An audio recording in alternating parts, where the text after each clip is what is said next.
सबसे पहले एटीपी का full form adenosine try phosphate.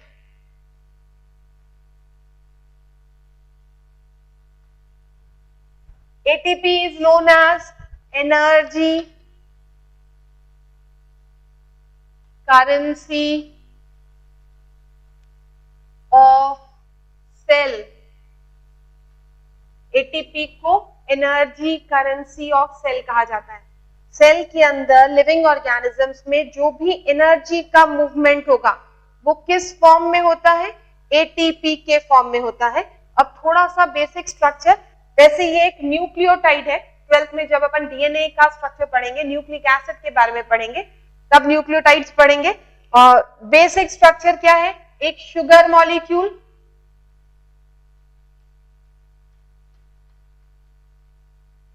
ये 5 कार्बन पेंटोज शुगर है। इस शुगर के फर्स्ट कार्बन एटम से एडेनिन अटैच हो जाता है। शुगर के फर्स्ट कार्बन से नाइट्रोजन बेस एडेनिन अटैच्ड है। इसके 5th कार्बन से फॉस्फेट का अटैचमेंट होगा। जब फर्स्ट फॉस्फेट ग्रुप अटैच होता है तब इसे क्या कहा जाएगा? Nucleotide. This is known as AMP, adenosine monophosphate. जब सेकेंड फॉस्फेट अटैच होगा तब ये हो जाएगा एडेनोसाइन डाइफॉस्फेट। और जब थर्ड फॉस्फेट ग्रुप अटैच होगा तब ये हो जाएगा एडेनोसाइन ट्राइफॉस्फेट। ओके, अब जब फर्स्ट फॉस्फेट ग्रुप अटैच होता है तो ये सिंपल न्यूक्लियोटाइड है। पहला फॉस्फेट बॉन्ड जो बन रहा है इसमें एनर्जी बहुत ज्यादा नहीं होती, बट जब सेकेंड और थर्ड फॉस्फेट ग्रुप अटैच होते हैं तो ये second and third phosphate bonds are high energy bonds. इन बॉन्ड्स के फॉर्मेशन के वक्त large quantity of energy is stored. जब ये बॉन्ड फॉर्म होंगे तो एनर्जी इन बॉन्ड्स में स्टोर हो जाएगी।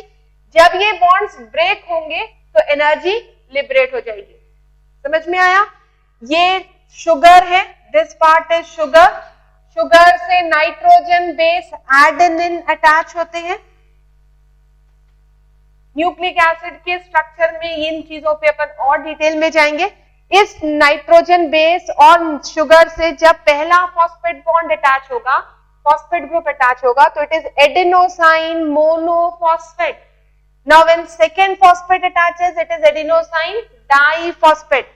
मोनोफॉस्फेट को लिखते हैं AMP।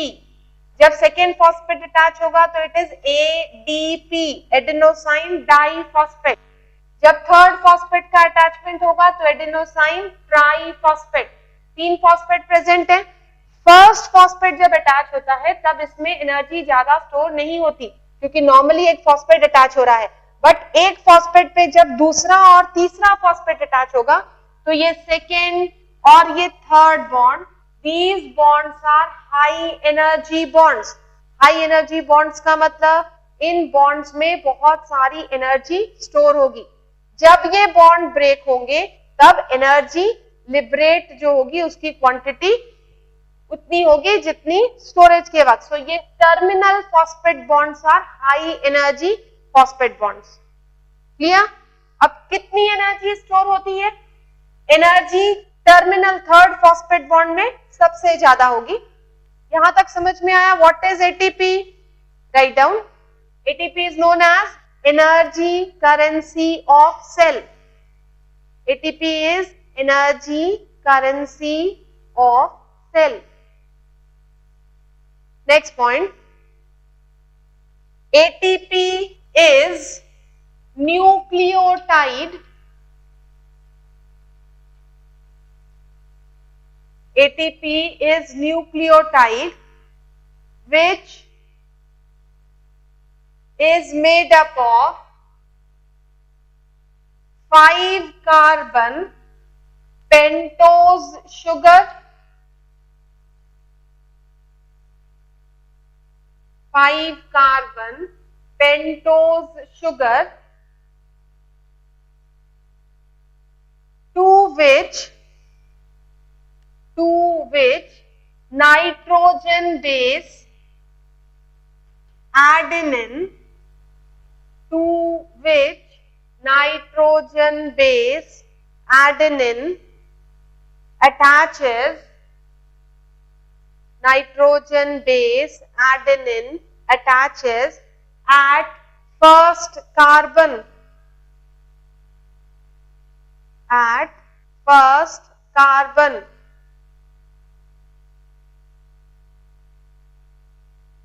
Next point, to the fifth carbon, to the fifth carbon, phosphate group attaches, phosphate group attaches. When one phosphate group attaches, when one phosphate group attaches, it is known as AMP, adenosine monophosphate. It is known as AMP, adenosine monophosphate. When second phosphate group attaches, when second phosphate group attaches, it is known as adenosine diphosphate, that is ADP, adenosine diphosphate.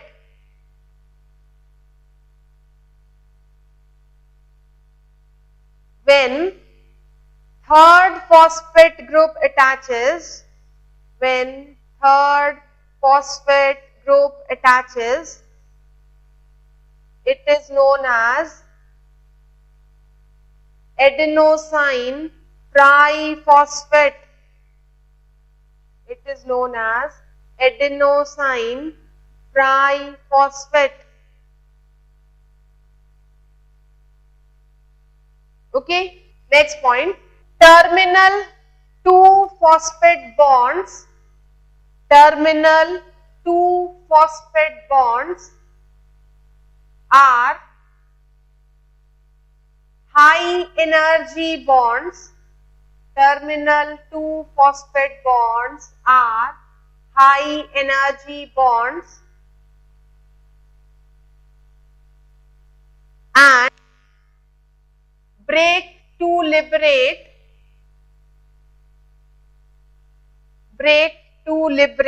the stored energy, and breaks to liberate the stored energy. Clear? ATP actual में क्या होता है? ATP में normally एक phosphate attach होगा तो ये monophosphate, terminal 2 phosphate जब अटैच होते हैं तब हाई एनर्जी बॉन्ड का फॉर्मेशन होता है। अब इन हाई एनर्जी बॉन्ड्स में कितनी एनर्जी लिबरेट होगी? जब एटीपी की हाइड्रोलिसिस होती है, ब्रेकडाउन होता है, तब क्या बनेगा? ADP plus inorganic phosphate. Energy जो लिबरेट होगी delta is equal to -7.5 kilo calories. इसका मतलब जब सिर्फ ये बॉन्ड ब्रेक होगा, यहां से ये बॉन्ड ब्रेक हुआ और ये फॉस्फेट रिलीज होगा, तब एनर्जी कितनी लिबरेट होगी? 7.5 किलो कैलोरी एनर्जी का लिबरेशन होता है। अगर इस बॉन्ड को तोड़ा जाए, यानी अगर डाइफॉस्फेट की हाइड्रोलिसिस होगी, एडीपी का ब्रेकडाउन अगर हो, तब फॉर्मेशन होगा एएमपी, आईपी मतलब inorganic phosphate, del E, energy liberated will be -6.5 kilo calories. यानी सेकेंड फॉस्फेट बॉन्ड में भी जो एनर्जी स्टोर्ड है उसकी क्वांटिटी ज्यादा है।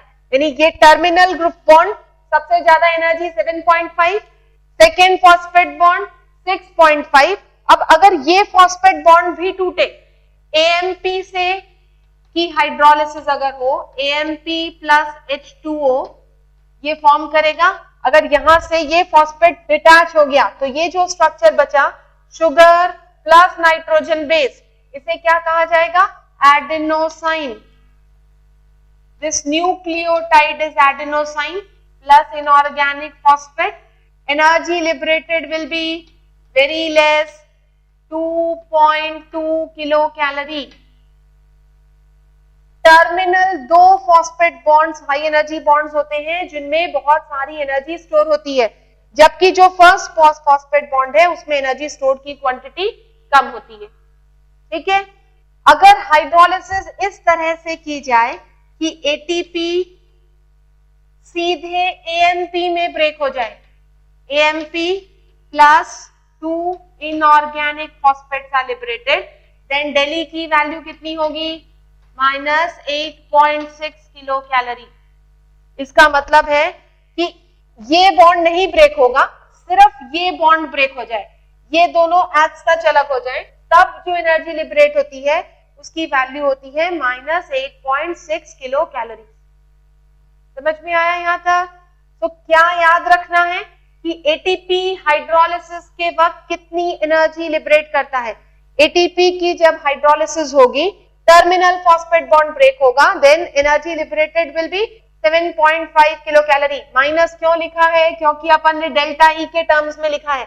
अगर रिएक्शन में डायरेक्ट लिखते तो 7.5. This is method how to write the energy liberated. Bond energy लिखते हैं. कितनी एनर्जी लिबरेट होती है? टर्मिनल थर्ड फॉस्फेट बॉन्ड में 7.5 मैक्सिमम, सेकेंड फॉस्फेट बॉन्ड में 6.5, उसके नीचे -2.2 किलो कैलोरीज. और दो बॉन्ड्स जब साइमल्टेनियसली ब्रेक होते हैं, यानी adenosine triphosphate directly adenosine monophosphate में ब्रेक होगा, then energy liberated will be 8.6 kilo calorie energy liberate होती है. ओके. सो फॉस्फेट या एटीपी कितनी एनर्जी कैरी कर रहा है? अब लास्ट में जब अपन कैलकुलेशंस करेंगे तब ये वैल्यू काम आएगी. एटीपी में कितनी एनर्जी प्रेजेंट है? टर्मिनल फॉस्फेट बॉन्ड की एनर्जी ही काउंट करेंगे. 7.5. approximately this value is 7.5 kilo calories. Okay. Write down these reactions. ये सारे इक्वेशंस लिख लो. ये रिएक्शंस लिख लिए सारे. अब एटीपी साइकिल और एटीपी टर्म की discovery.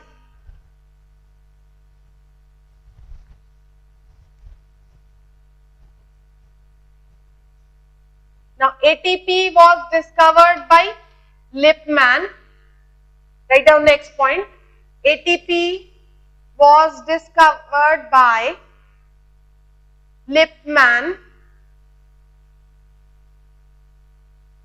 Next point. Lohmann discovered ATP cycle. Lohmann discovered ATP cycle. Okay. अब एटीपी को एनर्जी कपलिंग एजेंट कहा जाता है. Energy coupling agent.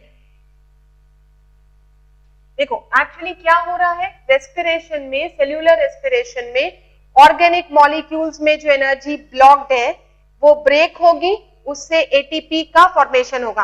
यानी एटीपी में एनर्जी ट्रैप हुई, ये एनर्जी दूसरे रिएक्शंस में जाकर यूज अप होती है. इस तरह के रिएक्शन जहां से एनर्जी एक रिएक्शन से दूसरे रिएक्शन में जाती है या कंज्यूम होती है, उन्हें एनर्जी कपलिंग रिएक्शन कहा जाता है. और जो एजेंट एनर्जी को कैरी करता है उसे एनर्जी कपलिंग एजेंट कहा जाता है. So ATP is known as energy coupling agent. Write down next point. ATP is known as energy coupling agent. Energy coupling agent as energy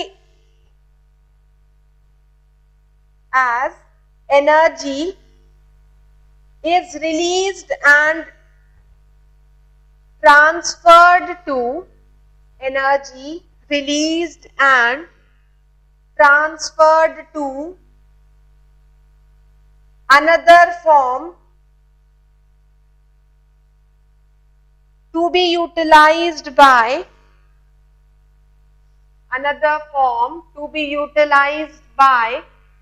other reactions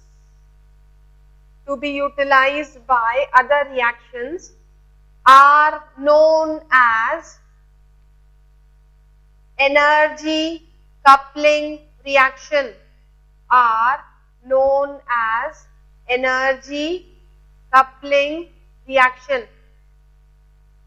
okay, इसका मतलब कि energy एक reaction में निकली, glucose का जब ब्रेकडाउन हुआ energy liberate हुई।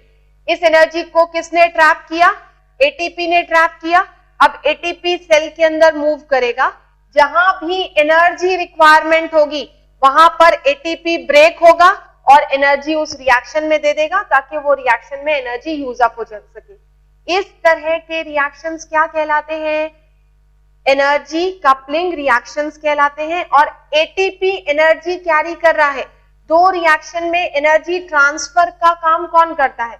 एटीपी करता है, इसलिए एटीपी को क्या कहा जाता है? एनर्जी कपलिंग एजेंट कहा जाता है।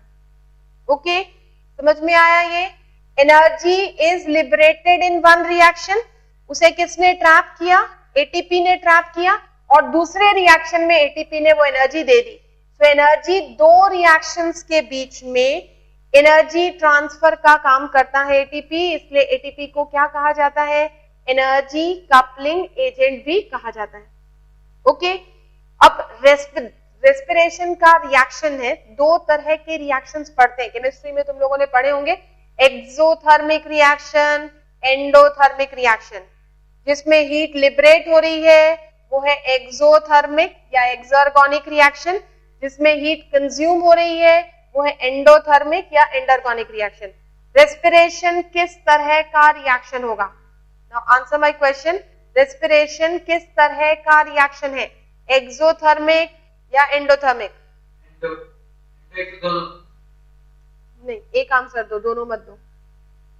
Heat exothermic, heat is liberated during the reaction. Okay, respiration में हीट लिबरेट हो रही है और फ्री एनर्जी का कंसेप्ट जो होता है, decrease in free energy of the system occurs. So write down next point. Respiration is an exergonic reaction. Respiration is an exergonic reaction which is accompanied with decrease in free energy, which is accompanied with decrease in free energy.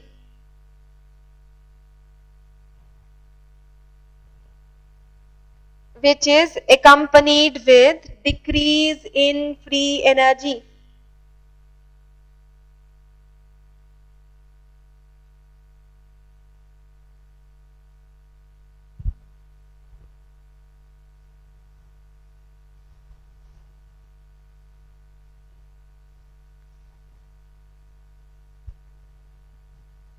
क्यों ये एक्सर्गोनिक reaction है? देखो, एक glucose molecule का जब complete oxidation होता है, when oxidation of one glucose molecule completely occurs, तो कितनी एनर्जी लिबरेट होनी चाहिए? 686 kilo calories of energy should be liberated. एक ग्लूकोज के कंप्लीट ऑक्सीडेशन से एनर्जी लिबरेटेड कितनी होनी चाहिए? 686 होनी चाहिए। जो अपन ने इक्वेशन लिखा उसमें कितने एटीपी लिबरेट हो रहे हैं? 38 एटीपी बनते हैं, जिसमें से 2 एटीपी मेम्ब्रेन ट्रांसपोर्ट के वक्त लॉस हो जाते हैं। नहीं, overall gain will be 36 ATP. एक एटीपी में कितनी एनर्जी स्टोर्ड है? 7.5 किलो कैलोरीज, यानी 38 एटीपीज आर प्रोड्यूस्ड और 36, अगर इसे 7.5 किलो कैलोरी से मल्टीप्लाई किया जाए तो कितनी एनर्जी लिबरेट हुई? 273 किलो कैलोरी एनर्जी लिबरेट हो रही है। ग्लूकोज के ऑक्सीडेशन से कितनी होनी चाहिए? 686 किलो कैलोरी एनर्जी लिबरेट होनी चाहिए। बट एटीपी के टर्म्स में जब अपन निकालते हैं तो एनर्जी कितनी लिबरेट हो रही है? 273 किलो कैलोरीज लिबरेट होती है। यानी जब ग्लूकोज का कंप्लीट ऑक्सीडेशन होता है 60% ऑफ दैट एनर्जी, यानी out of 686 kilo calories of energy produced, 60% of the energy is lost as heat. यानी एक्चुअल में 686 किलो कैलोरीज का प्रोडक्शन होना चाहिए, बट कितने एटीपी बने? 38 एटीपी। इसमें से 2 एटीपी लॉस हो जाएंगे। एक एटीपी में एनर्जी कितनी है? 7.5 किलो कैलोरीज। मल्टीप्लाई करो, answer will be 273 kilo calories, approximately इतनी आएगी। यानी एक्चुअल में 686 होनी चाहिए, बट एटीपी के टर्म्स में कितनी हो रही है? 273 हो रही है। इसका मतलब जब ग्लूकोज का कंप्लीट ऑक्सीडेशन होता है 60% of energy is lost as heat. 60% heat के फॉर्म में लॉस हुई, यानी सिर्फ 40% एनर्जी ही एटीपी फॉर्मेशन में पार्टिसिपेट करती है। 40% of energy is trapped in ATP। समझ में आया? ये ग्लूकोज के ऑक्सीडेशन के बाद 60% एनर्जी हीट के फॉर्म में लॉस हो जाती है, केवल 40% एनर्जी ही ट्रैप होकर एटीपी फॉर्म करने में केपेबल है। Clear? Write down next point. Oxidation of one glucose molecule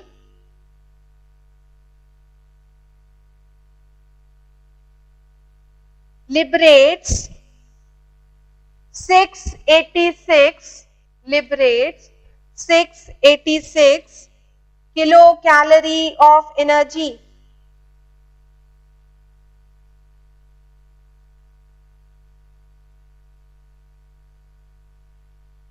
60% of the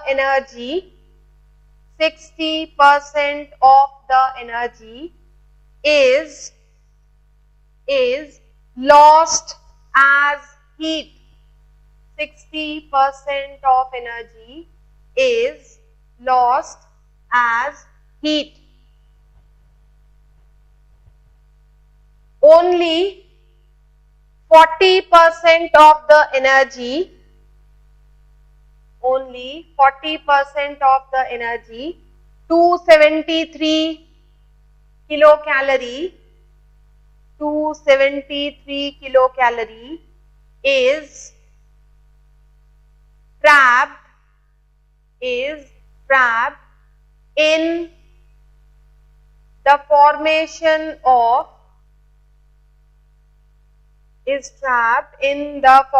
of ATP। Hence, efficiency of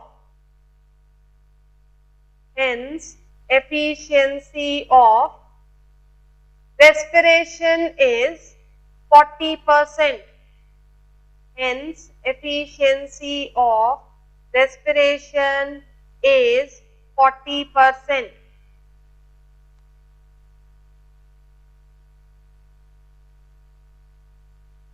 okay, so respiration की एफिशिएंसी कितनी? केवल 40%।